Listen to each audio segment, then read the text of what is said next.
Ve Diyarbakır.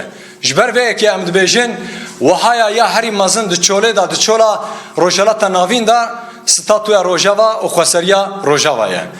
Bangawaziya me ji gelê me ye ku em li hemberî vê êrişê, em li hemberî van operasyonan, em li hemberî vê pergalên em baldar bin, em şiyar bin û em xwedî çalak bin û em berxwe bidin, em tê bikoşin û em rê nedin ku statuya Rojava bi alî zihniyeta Heteşê û Daişê ku were hedef girtin û piştgirî û piştevaniyê wê were fetsandin.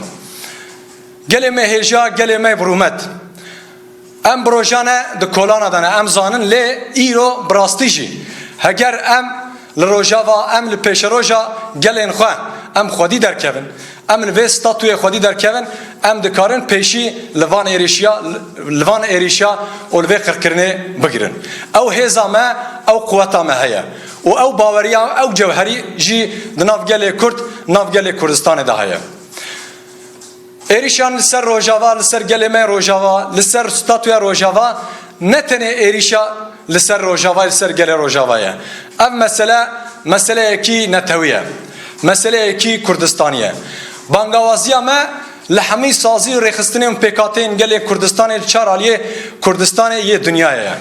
Em bi ruhekî neteweyekî, em bi ruhekî Kurdistanî, em li hemberî vê polîtîkayê, em li hemberî fetsandina statuya Rojavayê, em li hemberî rûxandina statuya Rojavayê, em werin gel hevûdû û em rê nedine vê van polîtîkayên, van siyasetên qirêj ve ku dixwazin me li welatê me li ser erdnîgariya me bê statu bihêlin, me bê pêşeroj bihêlin, me bê ziman bihêlin û me bê çand û kültür bihêlin.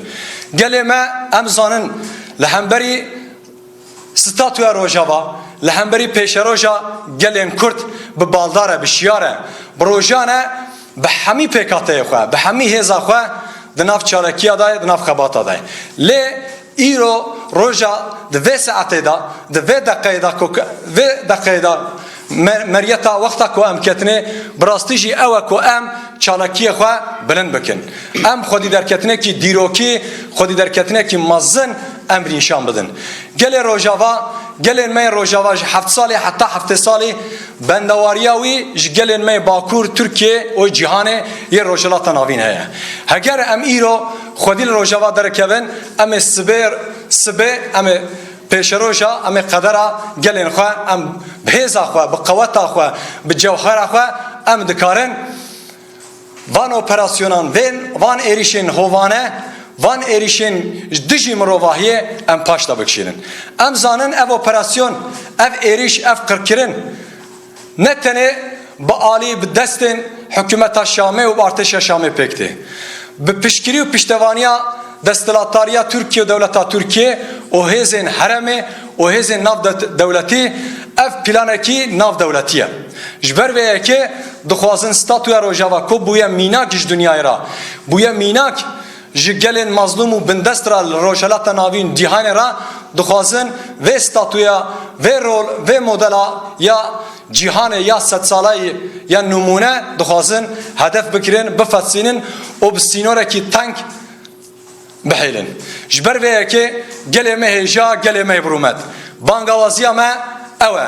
Bangawaziya me li sernavê hevserokatiya DBP û partiya DBP ew e ji gelê me ra ku em ji vê deqê, ji vê saetê şûn da ji bo gelên xwe, ji bo pêşeroja xwe, ji bo statuya xwe, ji bo hebûna xwe em baldar bin, em şiyar bin, em çalak bin û çalakiyên ku ji vê saetên şûn da pêk tên û pêk werin em hemî imkanê xwe, hemî derfetê xwe em seferber bikin û bi vê ruhê seferberiyê em xwedî em tevî çalakiya bibin, em tevî berxwedanê bibin, em tevî tekoşînê bibin û em vê van qirkirinê ku sergelê me dixwazin serserê me ferz dikin em paş ve bikişînin. Bi vê mebestê bangawaziya me ji gelê me heye wê xwedî derketinekî mezin ji bo gelên Rojava, ji bo gelên me, ji bo pêşeroja me wê xwedî derketinekî mezin nîşan bide. Spas dikim.